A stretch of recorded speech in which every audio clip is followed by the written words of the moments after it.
Shit We've Read is a proud member of Bilo Network, a network of geeky podcasts. Please visit shitwe'veread.com to support the show. Now let's talk about some books.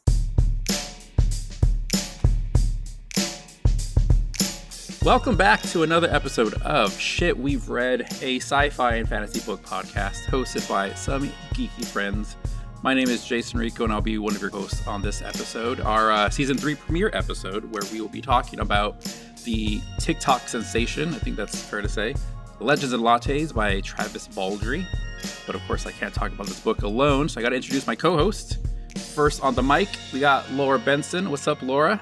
Hey, I'm glad to be back. Welcome back for another season. Yeah. And we, of course, also have Bella Romero. Hey, Bella. Hey, guys. Woo. Long time no chat about books. It has been a while. We took a month off, but because we recorded a little bit in advance, it's been more than a month now that we haven't chatted about books. So Yeah. I've missed you both. I've missed talking about books. I'm so glad we're back. I mean, I've seen you. Oh, getting so sentimental. I know. I've seen you, but anyhow. Yeah, I was like, damn, some feelings there. I guess you're not made out of ice or coal or whatever. Like, it's a new season of trying something today. new called Emotions. I don't know. I just heard about them recently. I love that for you. Yeah, that journey. We'll see how long I keep it up. Yeah. Well, as always, we start off our episodes with talking about some of the other shit we're reading. However, it doesn't have to just be a book. It could be a movie. It could be a TV show. It could be, I don't know, the back of a cereal box. Whatever. But Wow. yeah, what's some of the other stuff you've been reading? Low bar. I'll go first. I finally picked up the Shadow and Bone books. Okay. I've had them for a while. I just finished watching the second season on Netflix. So I was like, okay, I think I'm far enough into where I can read the source material. And so I am in the process of reading the second book right now, Siege and Storm. This is by Leigh Bardugo. So that's been interesting, reading through the book and comparing it to the show.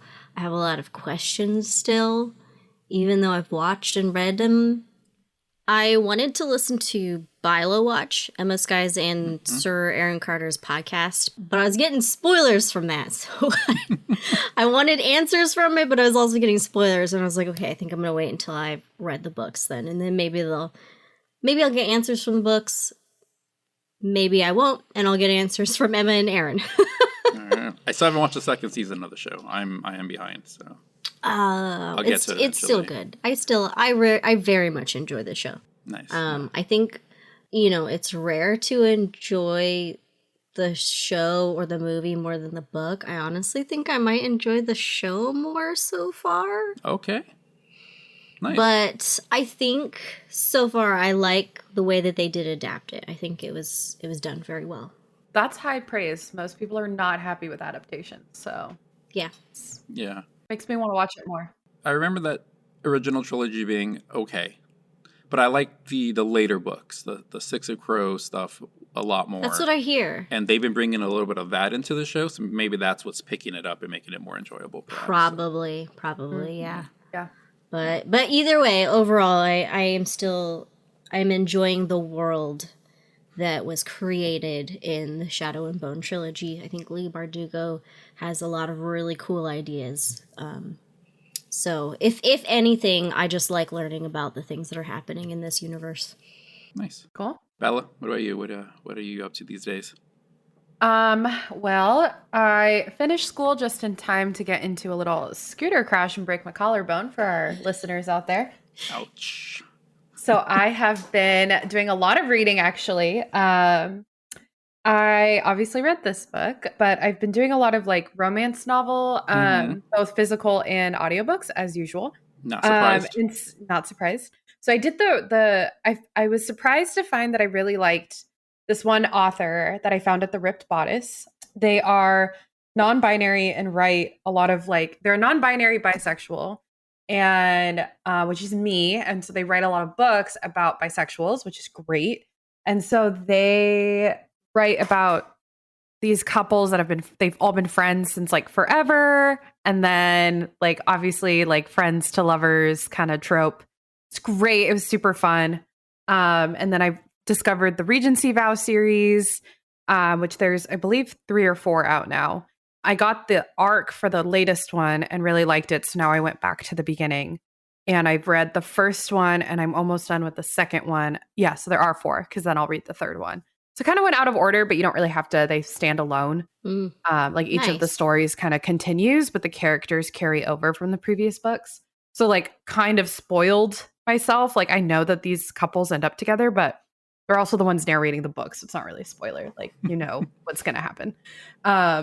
It's a romance book. How much can really be spoiled in the end? I kind of know what's happening. So yeah, and then I've just like requested a whole bunch of NetGalley arcs. So I'm excited to keep reading for the next 6 weeks. Nice. So as I recover, I guess that's just sometimes, silver lining. Yeah, the universe was like, you said you wanted to read more, right? So made that possible for you. I'm like, that's not what I meant, but thank you. So be careful what you wish for, folks. Don't manifest. Take care of much. yourself. Hopefully you have a speedy and smooth recovery. But thanks, enjoy those guys. books in the meantime. I know. It's been fun. I like catching up on reading. So all nice. good. Nice. What about you, Rico? What have you been reading? Yeah, so the book I just finished yesterday was The Adventures of Amina al-Sarafi by Shannon Chakraborty. It's a tale of pirates and sorcerers, forbidden artifacts, and ancient mysteries, and one woman's quest to seize a final chance at glory and write her own legend. It's really fun. I really enjoyed it. It takes place, I think, in the 11th century, give or take a century. She's a badass female pirate.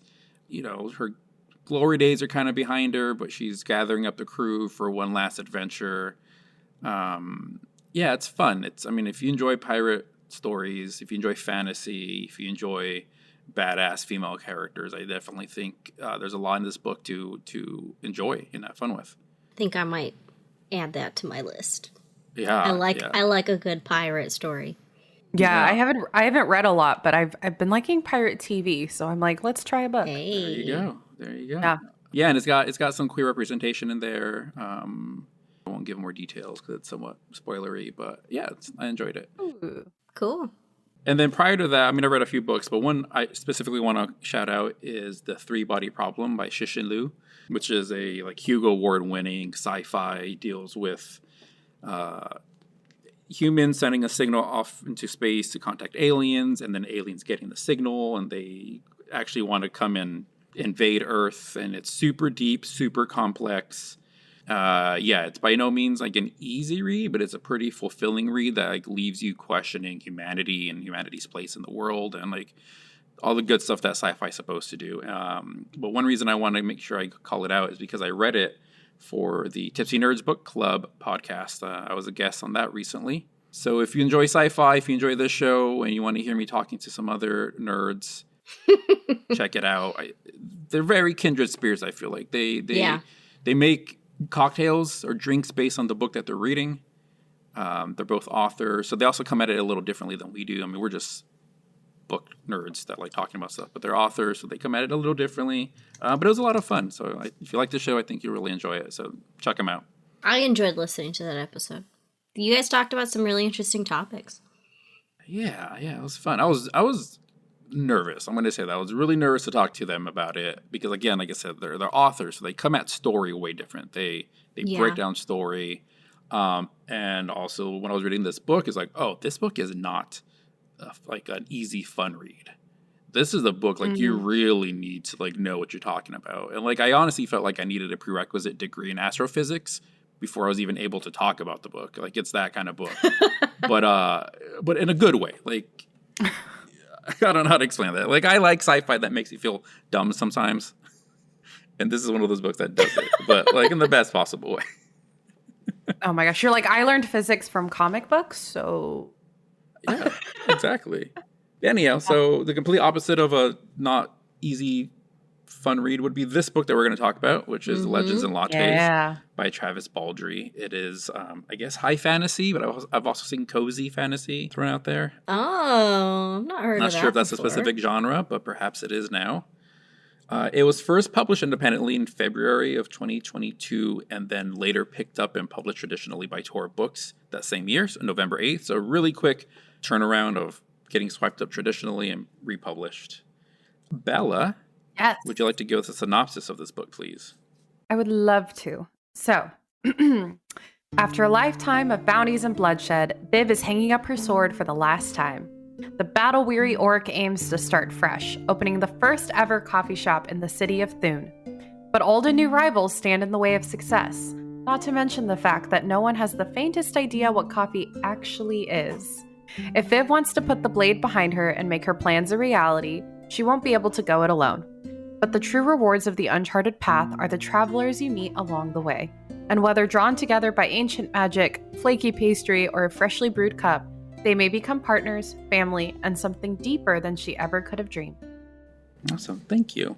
Yeah. All right. As always, let's get our first impressions out of the way. No spoilers. Laura, I'm going to hold off on you for specific reasons. I'm going to go to Bella first. Okay. Whoa, I want to know what those reasons are. Bella, what like were I'm your walking first into a impressions? trap. No trap. So I'm always weary of hyped books. Fair. I've been disappointed. There's a lot of Colleen Hoover recommendations. You know, I just was like, maybe this isn't as good as they say. Like, I really want to love this. So I was hesitant to read it. So I was actually really glad that we picked it for the podcast because I felt like, all right, like this will give us a space to talk about it and like maybe I'll hear different perspectives. But when I first picked it up, like I was kind of surprised. I was like, oh, this is very cozy. I haven't read a book this cozy probably ever. So it was a total mindset shift where I was like, oh, like this is really about like settling in, very mindful reading. And I overall had a lot of fun. I think there was some really good moments where they describe like the feeling of a warm cup of coffee and how coffee is different than tea and like just these little pieces that I just really picked up on and carried with me throughout the book. And the characters were very soft and gentle. And it's just a nice, cozy little book to curl up with. So I really liked it. First impression, no spoilers, lots to discuss. But yeah, it was definitely not anything that I expected. Like, I'm glad that a lot of people liked this, but I never would have thought like a book like this would be as popular as it was. Mm-hmm. Especially 2022. Like, this would have made sense like during COVID to me. Like, oh, we're all curled up at home with a book, you know, talking about starting coffee shops and meeting friends. But like 2022, you know, we were kind of like opening up the world. Like people are getting back to normal in-person events. So it's kind of surprised. It's not at all what I expected, but I really liked it.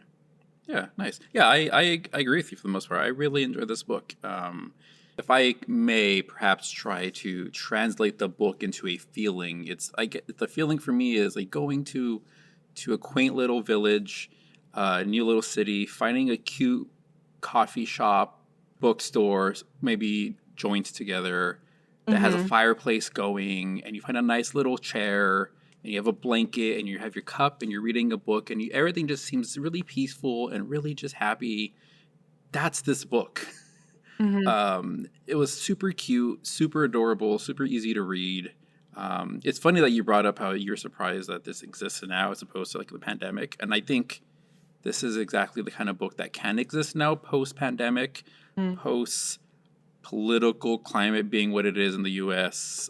I also feel like a lot of a lot of fantasy nowadays is very big. They're all trying to be very big, epic series. Yeah. Like you don't have like a whole lot of like just one and done fantasy books. It's 5-book series about court intrigue and betrayal and just a lot of heavy concepts.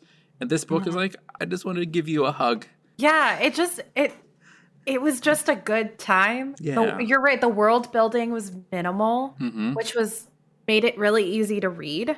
And I think makes it really approachable for people who aren't necessarily high fantasy fans. Like, yeah, I wouldn't call this high fantasy. I'd say like low fantasy, I think is the terminology. Because I feel like low, mid, and high. I don't know. Now I'm gonna look into that. But I mean, it lives in a high fantasy world. Right. Yeah. But the story itself, I wouldn't call high fantasy. No. It's high fantasy adjacent. Yeah. Yeah. In the past, we have talked about the way I read books and how I don't always care for an abundance of detail sometimes, and I kind of just stick to like the plot. But this is one instance where I could have done with a little bit more.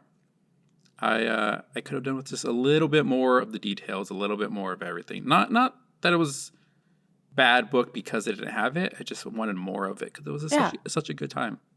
I think the book sat with the mundane parts of working a coffee shop a lot, right? Like it kind of like you sit with the moment of customers are coming in, there's a morning rush, like, you know, that's the plot at times is like how the coffee shop is operating, which I think was fine for me. Like if you like things like Stardew Valley, like cozy video games, like this is the kind of book for you. It had that same vibe of like it's the day in and day out. That's what we're focused on, not the like plot building. There's no crazy world-ending scheme. We have to slay the dragon to save the princess to break the curse on the kingdom. Like that wasn't what this was. Well, I'm really glad you brought up how it was about the mundane aspects of running a coffee shop, because that leads me to wanting to hear what Laura has to say about this book. I'm very curious. I think we've mentioned this on the podcast in the past. Maybe it was in the Meet the Host episode, if not on a proper episode. But for those who aren't familiar, I'll just say it now. Laura used to co-own a coffee shop. Yep. And so I think her thoughts on this book are going to be interesting. I want to hear what your thoughts are. I have a love-hate relationship with this book. All right, here we go. This is non-spoiler though, so like I don't want to get into too much detail. Sure. But there were, I think overall, if I didn't have such a personal connection to the topic, I think I would have really, really enjoyed it, because it is definitely a cozy story, like you both have said. It's a feel-good kind of story. It's small. It's low risk. It's, you know, it's easy to ingest. It was a great story overall. My personal connection to the topic of running a coffee shop is where things got really difficult for me, because sometimes it was totally accurate, sometimes it wasn't, and then there was times that made me like feel I don't even know how to describe it. Sometimes I just like felt really sad in certain scenes, but again, I can't get into too much detail for non-spoiler stuff. I think what you guys said, though, again, overall, I thought it was a really great book, easy to read. It's definitely, I would say, probably a good palate cleanser between books. Sure. Oh, yeah. But, yeah. I liked it, but I didn't like it for my own personal reasons. Very valid. Okay. Laura, I don't know about you, but I am not ready for this heat. Me neither. It's only May and we're already hitting over 90 degrees here in Sacramento. And it's only going to get hotter, which means it's more important than ever to make sure you stay hydrated. Yeah, but sometimes plain old water just doesn't cut it. What do you mean? Well, anytime I take my food truck out to an event, I am constantly having to refill my water bottle, and I feel like I can never drink enough. And don't get me started on all of the attendees. After hours of dancing and partying in those hot temperatures, the first thing customers ask when they come up to the truck is if we have any drinks. Well, that's where Liquid IV comes in. With festival season upon us, planning for faster, efficient hydration is essential.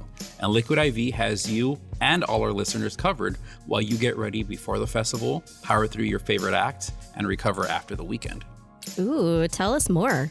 Just one stick of Liquid IV and 16 ounces of water gets you 5 essential vitamins, 2 times faster hydration than water alone, with 3 times the electrolytes of traditional sports drinks. Wait, really? Oh yeah, I've been using Liquid IV for years and I love it. I have a box of the passion fruit flavor sitting on the top of my fridge so I can easily add it to my water bottle whenever I feel run down, before I head out on a hike to a secluded area to read a book, or just whenever I'm thirsty and want something with flavor. Laura, you know how you always tell me my skin looks so hydrated and refreshed? That's probably thanks to Liquid IV. I've literally never told you that. Yeah, that's because you're a horrible friend. While I, on the other hand, am an amazing friend for telling you about Liquid IV. But if I haven't convinced you already, here's the best part. Liquid IV is more than just a hydration brand and believes that equitable access to clean and abundant water is the foundation of a healthier world. To that end, Liquid IV partners with leading organizations for innovative solutions to help communities protect both their water and their futures. To date, Liquid IV has donated over 39 million servings in 50 plus countries around the world. Wow, that is so cool. And definitely something to support. So, Laura, what do you say? Are you ready to experience the Liquid IV difference for yourself? I am, and everyone listening can too. Right now, you can get 20% off when you go to liquidiv.com and use code SWRPOD at checkout. Again, that's 20% off anything you order when you shop Better Hydration using promo code SWRPOD at liquidiv.com. In 2017, Universal Studios announced The Dark Universe, an ambitious project that would see all of their classic movie monsters come together like some kind of horror Avengers. Only one movie was ever made, which bombed so hard they canceled the entire franchise. But what if they hadn't? On our podcast, Are You Afraid of the Dark Universe? We imagine the connected horror universe that never was. Every week, one of us pitches the other on the next movie in the universe until we grow to Marvel proportions and beyond. So far, we've tackled Frankenstein, the Wolfman, Dr. Jekyll and Mr. Hyde, and many more, and we're just getting started. Follow along on your favorite podcast app and ask yourself the question, are you afraid of the dark universe?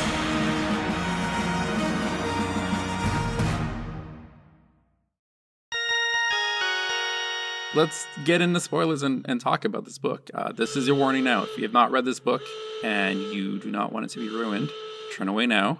Otherwise, welcome aboard. Okay, Laura, let's keep going with you. What were some of the details specifically that felt like weren't quite accurate? I don't know. You know, it's not that easy to open a coffee shop. First of all, I mean, I know this is a different world. Yeah. And it is like no one knows what coffee is. Yeah, nobody knows what coffee is. Yeah. I don't think very many people would like coffee that quickly. It's kind of an acquired taste. Well, so I mean, that one, like I think the stone kind of explains that, where like calls to like. So I feel like people who good were point.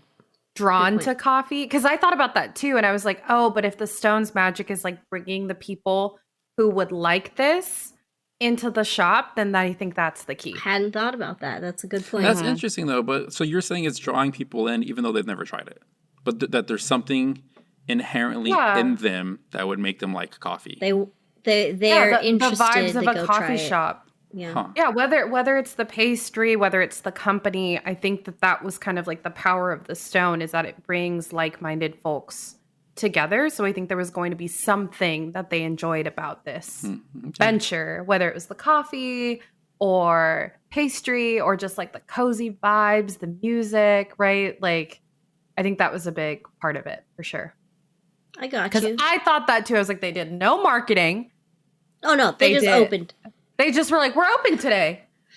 I was like, that's not how things work. I didn't own a coffee shop, but I do like comms marketing for a living. And I was like, that is a terrible launch. Who thought of this? Nobody knows what you're doing. You're not on the main road. You don't have foot traffic. Like, what are you doing? Yeah. I was very curious to hear what you had to say, Laura, because yes, the way she goes about opening up the shop and the way, like, even when she has to do like repairs to it and brings new things, and it happens very quickly. It's like this world clearly does not have like a downtown partnership you have to deal with. Doesn't have landlords you have to deal with. There's no small business loan you have to deal with. Like, it's very much no like you're paying stuff out of licensing. pocket. It's just it's a very simple world that allows a kind of coffee shop to exist that we can't have now, unfortunately. Yeah. But then, I mean, there's also the remodeling part. Like, they remodeled just a whole place with only 2 people in such a short amount of time. I was like, no. Yeah. No, not gonna happen that fast. That cannot be explained by the stone. Yeah.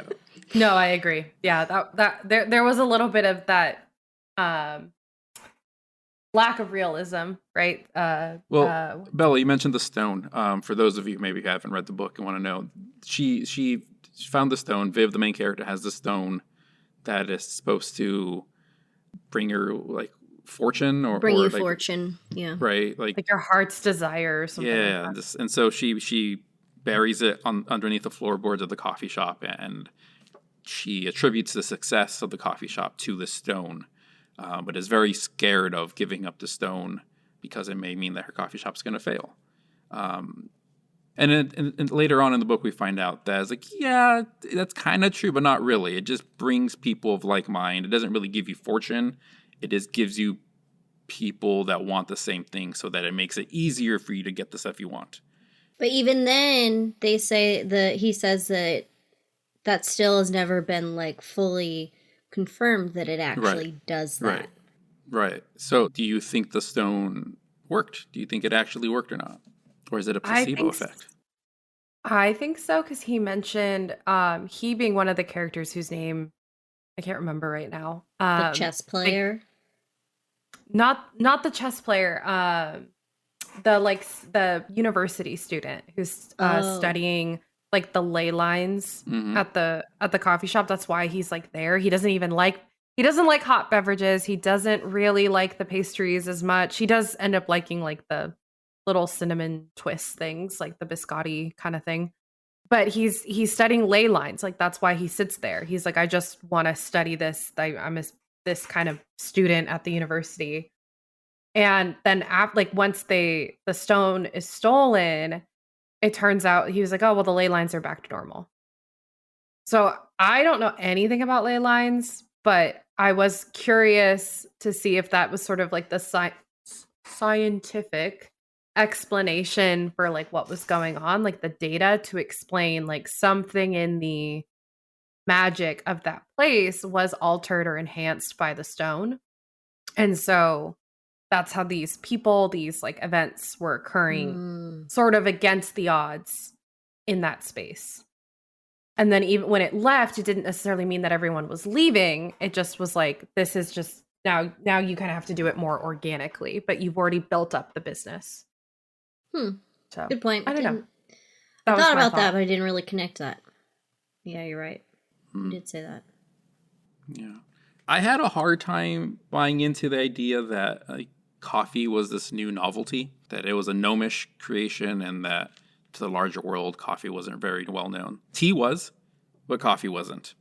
And then later in the book, we have Thimble, the baker who makes cinnamon rolls. So cinnamon rolls exist, but then he like introduces chocolate, and people don't know chocolate. And so there's very common foods that do and do not exist in this world. Did either of you have an opinion on the premise of like coffee was this new thing that no one knew of? That wasn't so hard for me. Just like historically, chocolate and coffee were late discoveries for a lot of like European settlers in like our history, not fantasy. Yeah. So like I think it was less it was still believable to me that like the greater society, like the majority society, would not have discovered these like rich delicacies that another group has. So that was fine to me. The cinnamon roll, like all the pastries being so new was kind of weird to me, but I was also like, maybe that's just because we have cinnamon rolls and I can't imagine a world without cinnamon rolls. And like, of course, once you discover them, that would be incredible. But yeah, I mean, it had to come from somewhere, but it did seem like, again, a little too good to be true that like they discovered the cinnamon rolls. They discovered the like thimblets or whatever. Yeah. And croissants. Without experimenting Like multiple times. Because I didn't get the sense that like Thimble, was that his Thimble. name? Yeah. Thimble was anything like super magical. I don't know. But at the same time, I was like, you know what? I'm just here for a good time. I'll take it. Someone had to invent it. Why not Thimble? Like, sure. It was harder for me to believe the pastries. But when it comes to the coffee and the chocolate, if you think about the differences between that and like tea is generally a loose leaf, whereas coffee and chocolate is from a bean. Which are specific to certain regions. Yeah, so I mean that could kind of be maybe why they didn't really know what it was before. What's that look Like on it your almo- face, Jason? I'll get there. Yeah, What were you like- say? Like it mimicked like colonizing, like these empires back in the day of like they had discovered tea first and then eventually like discovered chocolate and coffee. And so I was like, this kind of follows that, so it makes sense to me. And gnomes are often coded in high fantasy as being like, I have a feeling this is where you were going, as being the like othered group that, you know, they hide under mountains away from sight. They're considered like, I don't know, subservient or just in general like these lesser than figures. Like they're described as ugly and short. Not that this author does that, but historically in high fantasy, I think gnomes are often coded in this sort of like racial bias way. So it wasn't that weird to me that the othered group was introducing these delicacies. I don't remember where chocolate came from, but like, you know, the fact that like gnomes had invented all of this. But then also there's like the whole thing of like Aztecs were actually like more advanced than Europeans in terms of like mathematics and technology. So then I was like, well, so Gnomish having all this technology makes sense to me. Like they're actually smarter and more advanced. This history is often written by white people, privileged white people, colonizers. So is that where you're going, Rico? That's exactly where I'm going, because where I have issues sometimes with fantasies, it's a fantasy world. You can create whatever you want. You can give any explanation. So coffee and chocolate, even though we look at it through the lens of our own history and it coming from outside of Europe and it being a new introduction to Europe, right? That doesn't need to be the case in this world. But when it is, and it is brought in from another culture, then I start having a little bit of an issue of Viv profiting off of this creation of another culture. It's like, okay, now does this make it problematic? Is this cultural appropriation? Like if a white woman wants to open up an authentic Mexican taqueria in a place that doesn't have Mexican food, is that fine?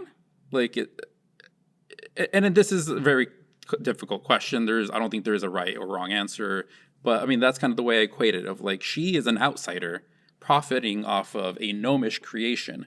And there are gnomes in this world. They're just like, well, yeah, we've grown up with it. Like, we didn't think about selling this. So like, wouldn't it be a little less problematic if she partnered with the gnome? Right. You know what I'm trying to say? I think that's definitely a very interesting gray area. What my understanding has been, and again, I might be wrong, but what I have heard is that if you are respecting the culture and not trying to necessarily change it or take credit for it or something like that, then it's not generally looked as down on. If that makes sense. Mm-hmm.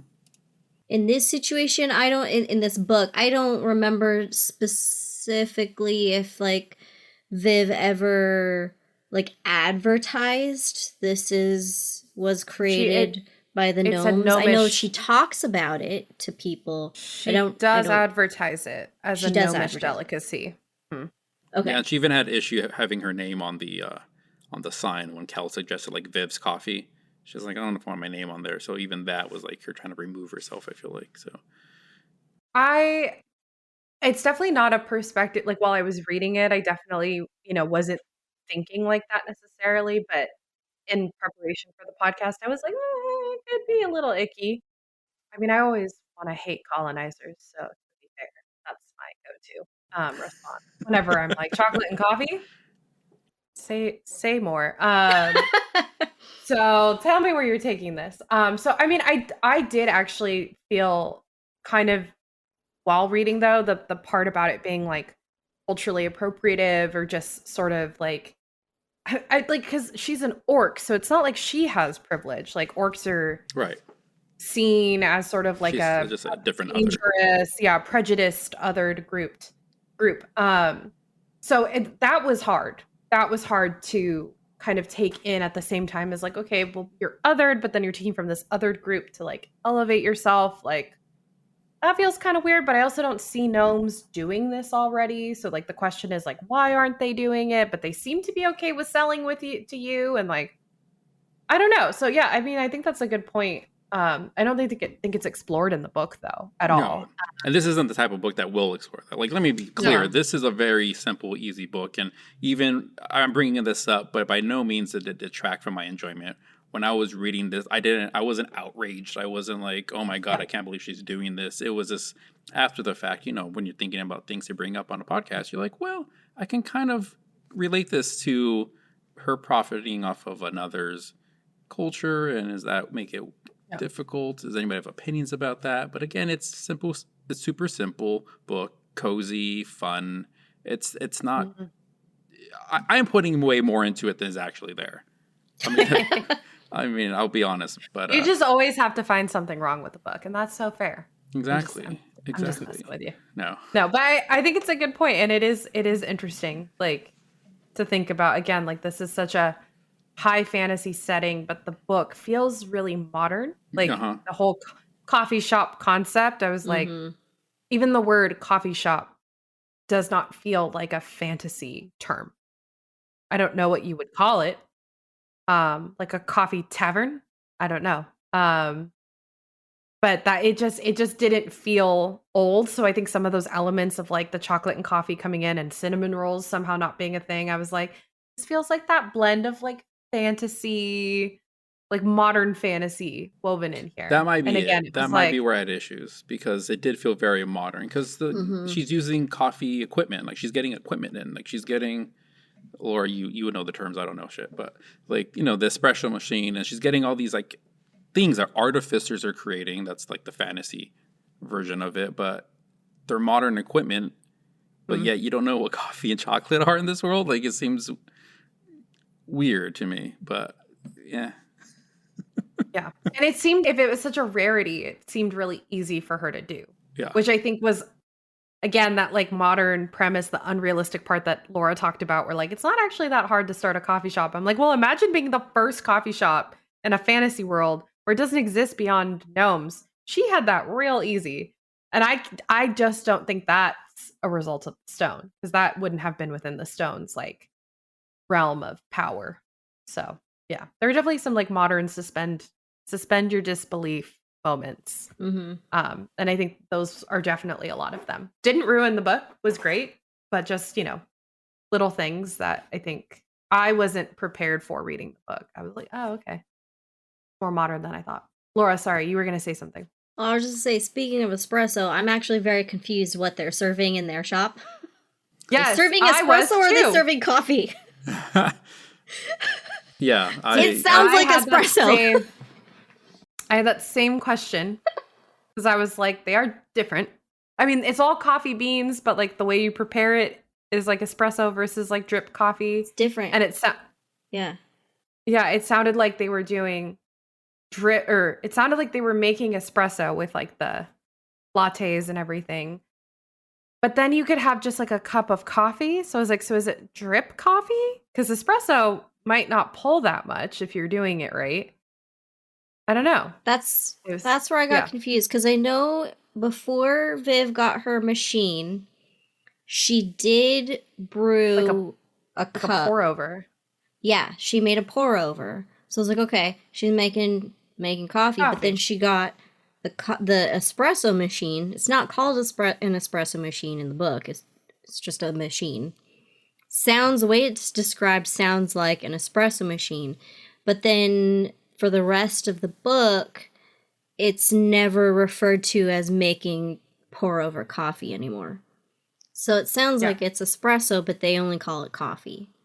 Yeah, and it actually reminded me of, I saw recently some video on Instagram, TikTok, whatever, of like an old coffee machine where you like boiled the water and then the coffee tipped over and it dripped and all this stuff. I was like, so maybe it's that machine and it just sounds like espresso? Maybe. So yeah, I was with you. I didn't really kind of understand some of the mechanics of what they were doing, but if it was coffee and not espresso, then it was not supposed to be called a latte. Mm-hmm. Latte is espresso and espresso. milk. It was supposed to be a cafe au lait. Mm-hmm. I'm with you on that. I was like, that's not right. If it's not espresso, there were like little things like that I was like. To be clear, espresso and coffee are very similar. It's just prepared different, has a different volume, different amounts of caffeine, tastes different. That's for our listeners if they don't know. The more you know. Again, people who have like really niche interest in coffee, this might drive you a little crazy. But if you don't care, then I didn't really think about it until later. Well, actually, no, I did think about it in the moment and I just shelved it away. And then talking about it now, I'm like, you're right. I was thinking about that. That was weird. Yeah, good point. Good point. There was a point where I was like, what kind of machine would this be? And that's when I looked up that video again. I was like, it could have been this one. I don't know. I'm not a coffee drinker, so it did not register me one way or the other. I was like, yeah, they're making coffee-based drinks. That's fantastic. You're like, it's basically tea. So, right? You were that person that's like, it's tea? It's tea? They're like, no, sweetie, it isn't. You're like, but it's tea. No. I was just laughing at such a simple menu. Like, I think by the end of the book, the pastries outnumbered the drink. I thought about that too. It's like you're a coffee shop, but you have way more pastries than you do drink options. I'm not counting iced coffee as a different thing. That's just adding ice to coffee. Yeah. I wish it could be that simple. No, yeah. I wanted a little more development in the drink thing. Like, you introduced chocolate. Hey, what about if you, heated up chocolate? Hot chocolate? What if you mix chocolate with coffee? Wait, now you got mocha? Give us a little bit more, but... I was hoping for that evolution at some point. So I was disappointed there was no hot cocoa. Maybe we'll get that in a sequel. Maybe in a sequel. That's the sequel I want.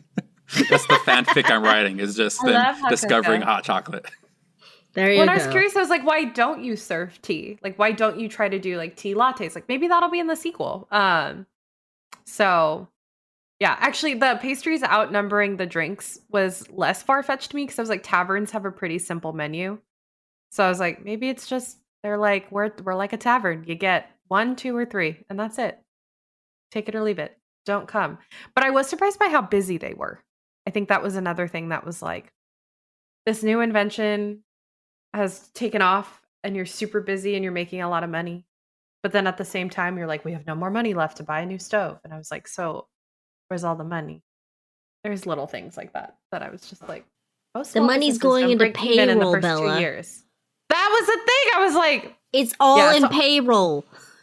Yeah. So see, I was like, you're paying everyone like a lot of money every week, like pretty much the same. And I was like, Thimble's over here like making all the food.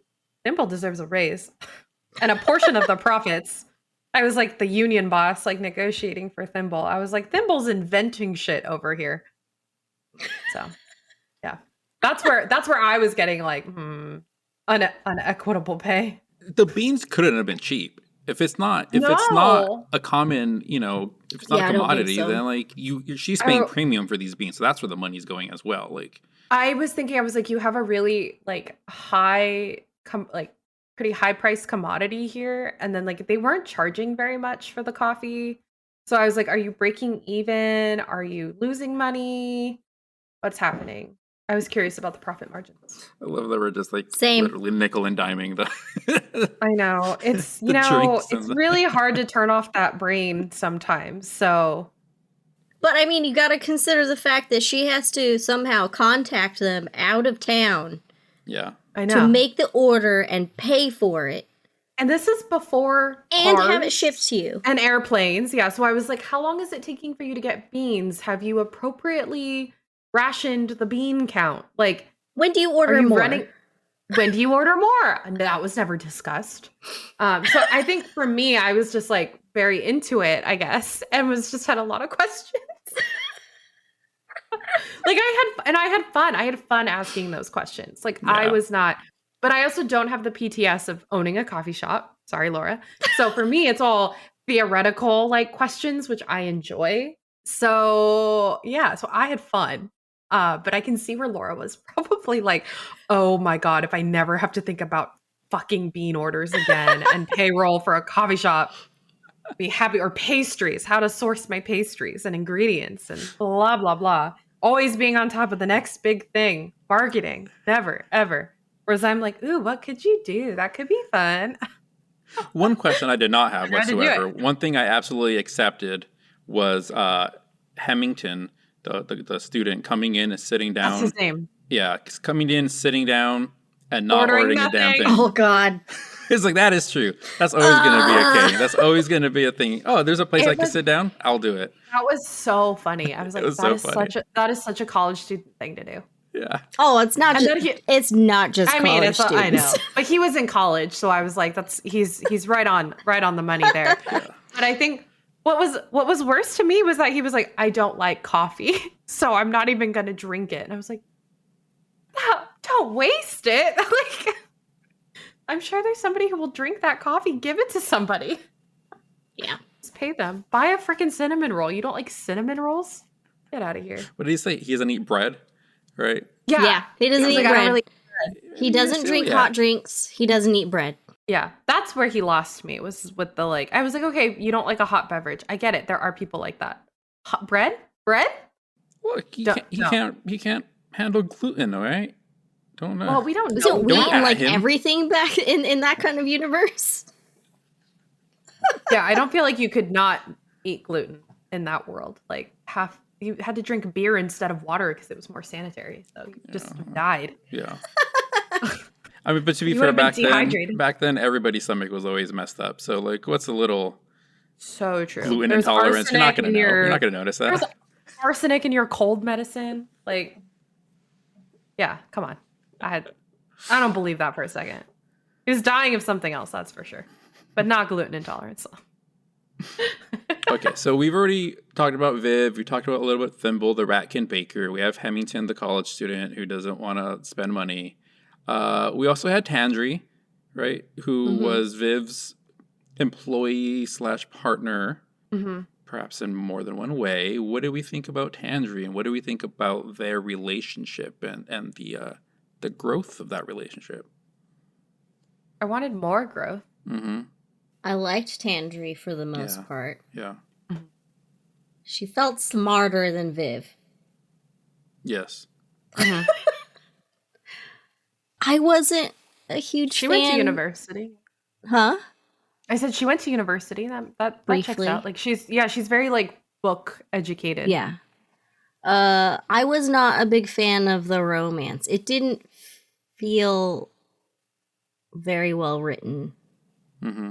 I did not feel that chemistry, Right. so it kind of felt forced. I felt like he played it safe. Like Yeah. it felt very slow. Yeah. And then even at the end, I was like, are they together? I mean, I'm okay with the slow, but even then, it's still just. Yeah. I did again. I did I not couldn't feel tell if they were together. Like at the end, I couldn't tell. So like now that she has a room, is she with you? Yeah, that was weird. Is it like a Ricky and Lucy situation? Like we're together but separate beds. I feel Yeah. like they should just left it at we're best friends and business partners. Yeah, like we have a deep emotional connection, but we're not necessarily romantic. And maybe that'll be explored like in a sequel or something. But I was gonna say something about that I am now forgetting.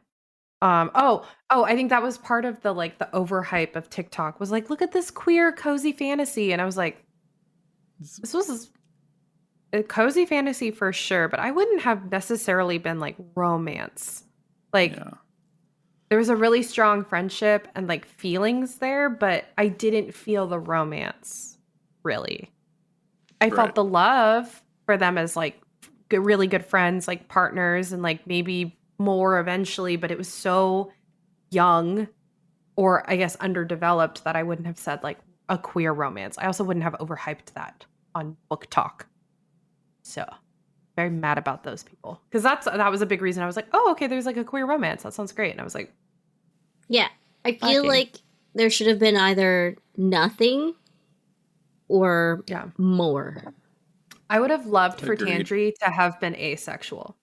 as like a succubus. Oh, that would have been great. That would That have would been have cool. been such a good twist. And like if they'd had like an asexual, like platonic romance, that would have made more sense to me. Like more like we love each other, we care for each other, we want to be partners, but like there is no like either romantic or sexual feelings here. I would have actually like loved that kind of representation and like that to be explored. And I think Travis Baldree set that up. And that's my headcanon. Okay.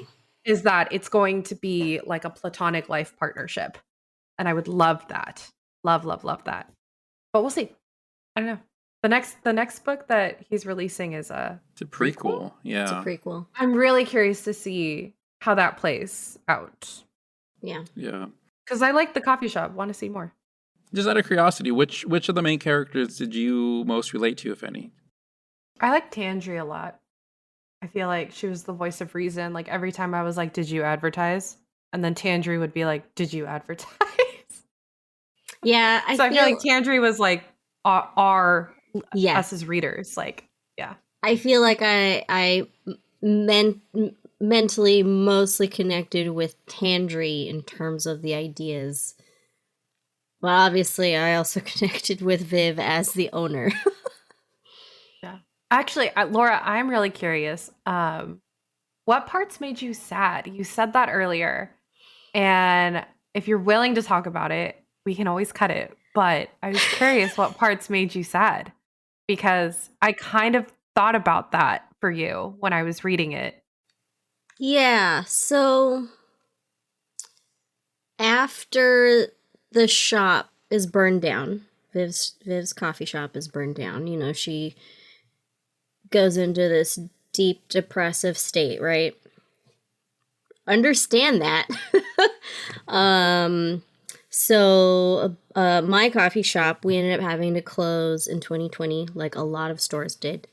And I did not know what to do with my life. And so there were parts of this story that I really connected to, because Tandri even tells Viv at one point, like, this, you can't make this shop just your life. You have to be something outside of it. And I was like, fuck. Yeah. I needed to hear this so many times before. So when she loses her shop, I definitely connected with that too, because I lost my shop. I lost my purpose. And so I like really felt that, really felt sad. And then her friends like started to pick her up and started to help her build the shops again. And at that point I was sad and angry because, first of all, you need a lot of money to rebuild your shop. The whole thing's burned down. You need to build a whole building. And I was like, that's not realistic. Your friends are not going to be able to do that unless they have a lot of money, which I don't know. Maybe they do. I don't know.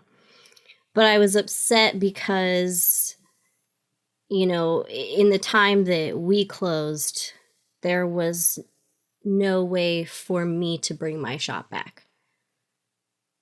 You know, there were grants and all this stuff, but realistically, those grants didn't really help small businesses. If anything, it just prolonged the inevitable. Yeah, prolonged the inevitable. Yeah. And so I felt angry because I was like, this just isn't realistic. That's not how it happens in real life. I want it to be that way, but it's not. And so I think just, again, this is just my personal connection to my own experience, and then reading this fantasy version of it where there's magic and there's these friends, all these people that come and help and rebuild it. And, you know, I'm just like, I wanted that for me too, but I know that it's not realistic. It's not going to happen. And that was the most fantasy element of the book. Yes. Was the like, don't worry about the money. We're going to rebuild the entire shop. And it was like, wait a second. That's expensive. Where are you getting all the materials? Yeah. The labor's free, sure, but raw materials are expensive. So exactly. Wasn't it the Madrigal who like paid for most of it? Only a lot some. of it. Only some? Not necessarily everything. Like the magical would like have these deliveries come through. Yeah. Maybe that was the underlying subtext of like Cal being like, "Don't worry about it." Yeah, Like- that's my takeaway. It was like Magical was like funding this. Maybe. I don't know. It was unclear to me how much was the magical. Like all I know that there were key parts that were that like a delivery would come and it would be from the magical. Yeah.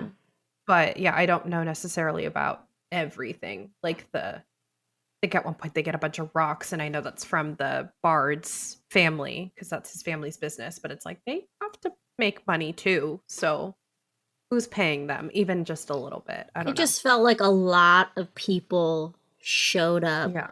to bring this shop back, which, you know, that also does go back to the stone. Like, what was the term? Like, I like attracts like, or like brings like. yeah, something Yeah. like that. So it's like, okay, she's Like already finds like. attracted all these people. So like, yes, that's part of the magical aspect, is getting all these people together who want this to exist. But yeah, it just made me sad and upset. Like happy for this character, but also sad and upset personally. Yeah, you were mourning your own loss, like your own parallel life that happened. And yeah, I think that's really powerful. You know, and it's for a book. It's 2023 now, so like it's been a few years. I mostly have moved It feels on, like yesterday. but I still I still every once in a while I'm like, I really miss my shop. I miss your shop. Thank you. I think about it all the time. Is it really good chai and toast and tea? Thanks. So I miss it too. yeah. No, Rico actually hated the shop. He hates comic books. He hates. I was the one that tea. burned it down. Damn. Rico. Just kidding. It did not burn down. It did not burn down, Yeah. no. No, it just, classic COVID closure, unfortunately. But yeah, no, thank you for sharing that, because I feel like, I felt some of that for you, where I was like, this reminds me a little bit of what happened, like 2020 being like almost a literal dumpster fire of a year. So I think the book did that really well. The emotional toll of like losing the business, like that was a really poignant scene. It really stuck with me, and I think it was well written. Like the depression and the spiral that Viv went through. So Yeah. The ending was very 80s dance movie where like everybody's banding together to save the rec center. Yep. That's not the way real life works, unfortunately. Yeah. Not usually. yeah, I know. Not all of us were lucky enough to be born in the 80s, Rico. So Wait, were you not born? I guess you wouldn't be born in the 80s. God damn it. always find a way. I always find a way to mention it, Rico. Every time. So if I You didn't really- feel you really old enough walk already, right it was my into it. birthday just a couple days ago. I know. What are you now, like 50, 60? Wow. Close to I retirement? stopped counting after 57. Senior, I think we did the senior special brunch, right? Yeah. 6 a.m. Yeah. Okay, before we move on to the ratings, I want to play a quick little game with you. Oh, Maybe no. end it on a little happier note. Going Your back. notes do Sorry. say, let's play a game. No, and I'm no, worried no, that no. means All want to right. play a game. Simple, really quick. Going back to the idea of coffee and chocolate being brand new. I'm going to name some common food items, and I want you to both to say, do you think it exists in this world or not? Simple as that. In okay. the books In the world. in the world of the book, do you think this food item would exist already, or Oh, God. be commonplace enough? Okay. All right, first one, chicken and waffles. No. No. No, okay. French fries, or some variation of, maybe not French fries, but some sort Baked of. potatoes in that shape, sure. Yeah, I don't know about fried food, but possibly baked, yes. Okay, lemonade, Yeah. Yeah. Not as sweet, but yeah. pancakes, Yes. Yeah. and finally tacos. No. No. Yeah. This isn't a one of those. If coffee and chocolate were exotic. Come on. Wait till they find out about tacos. Tacos. That's the sequel. Someone's gonna open a taco stand. There you That's go. what I was just about to say. Excellent. All right, ratings. This book currently has a 4.2 rating out of over 76,000 ratings on Goodreads. So it is a very well received book, and I think rightfully so. It's a great book. I think it's a lot of fun. Laura, you mentioned this would be a good palate cleanser, and I fully agree with that. Okay, our own rating. Now, let's make a quick change to our episodes. Last season, we tried implementing a shit or the shit rating system, which was it good or not? Very binary, yes or no. It was shit. And, wow. Okay, Bella's saying this book was shit. No. No, the rating Oh, the system rating was shit. shit. Okay, fair enough. Fair enough. I was rating the rating system with the rating system. That's so meta. Come on, Rico, keep up. So meta. Yeah, keep up. Yeah, that didn't go over as smoothly as I had hoped. No one ever just easily picked a shit or the shit. So we're going to go back to the tried and true, just 5 stars. So, what would you rate this book?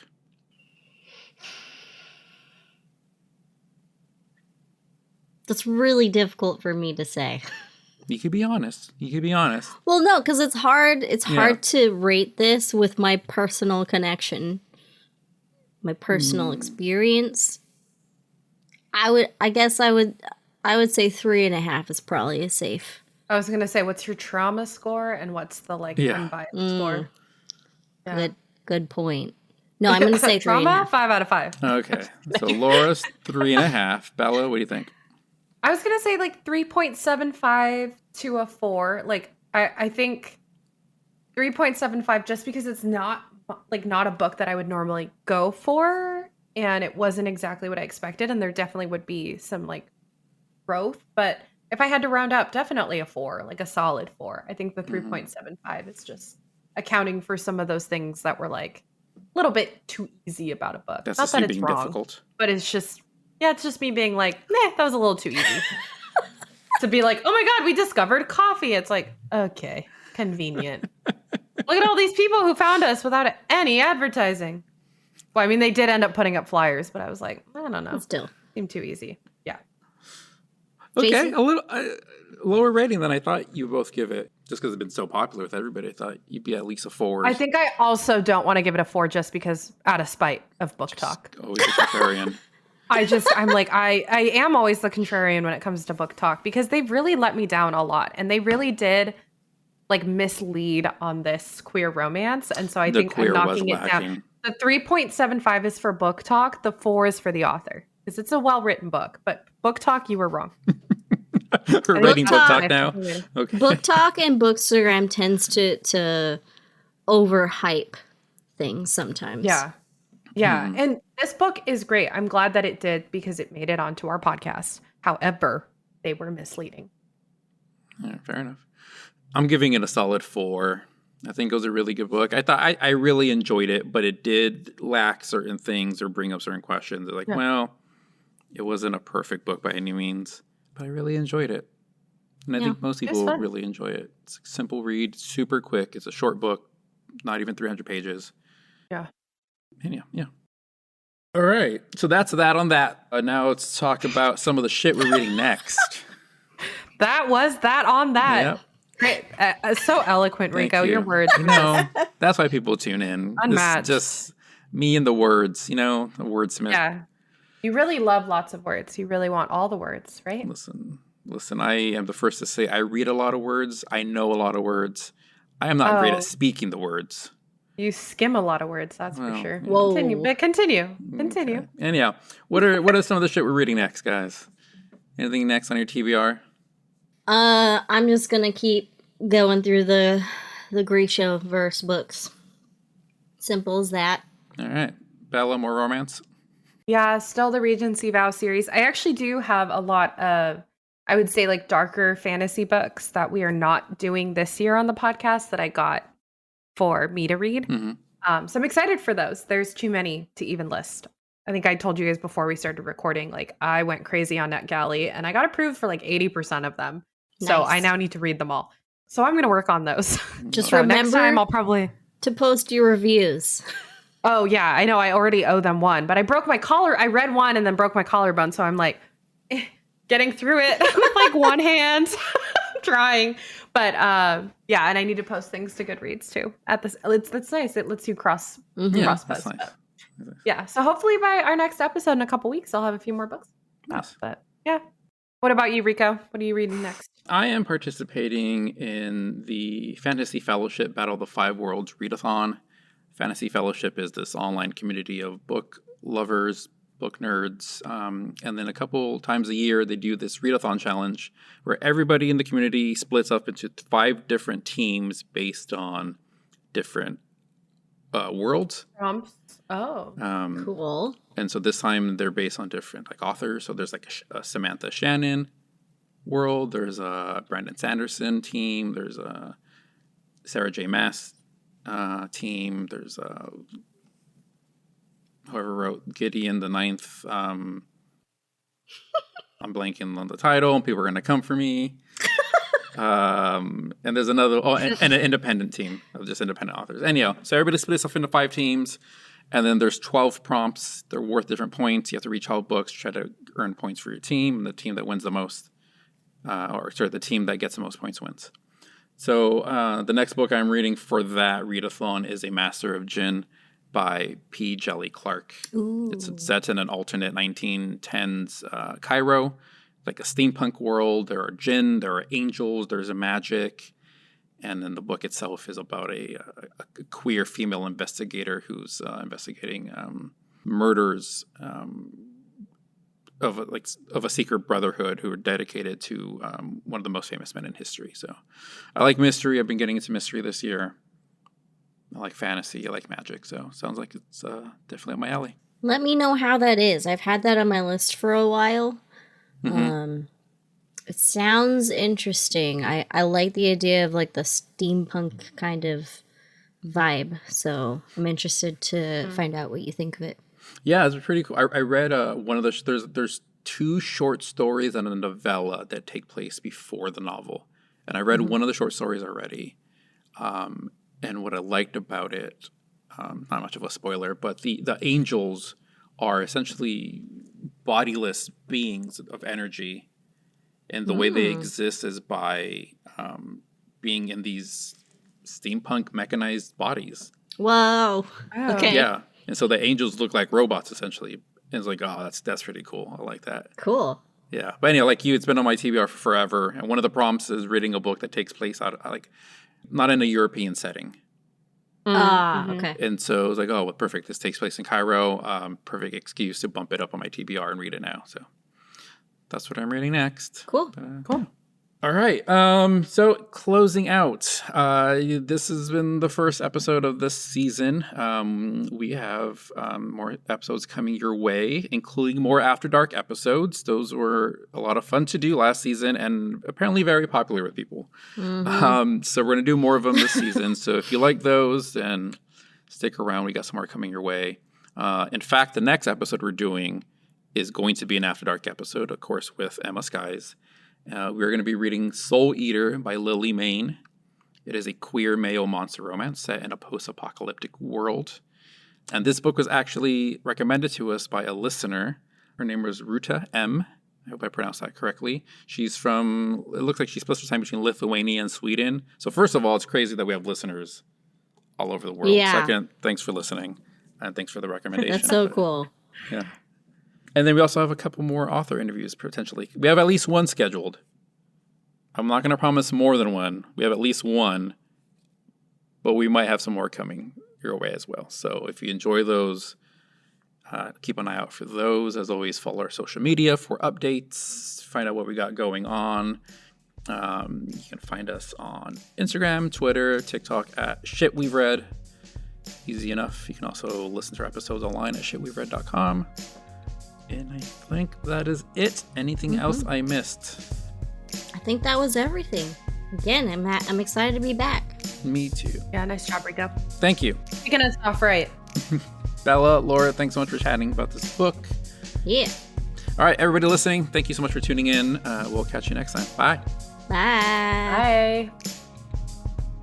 Shit We've Read is hosted by Laura Benson, Jason Rico, and Bella Romero, with music by Joshua Chilton and editing by Jason Rico. To join the discussion on this and all other books we've read, find us at Shit We've Read on Instagram, Facebook, Twitter, and TikTok. For more information about us or to request transcripts, please visit shitwe'veread.com. This podcast is part of the Bilo Network. Visit bilonetwork.com for more great geeky podcasts. Thanks so much for listening.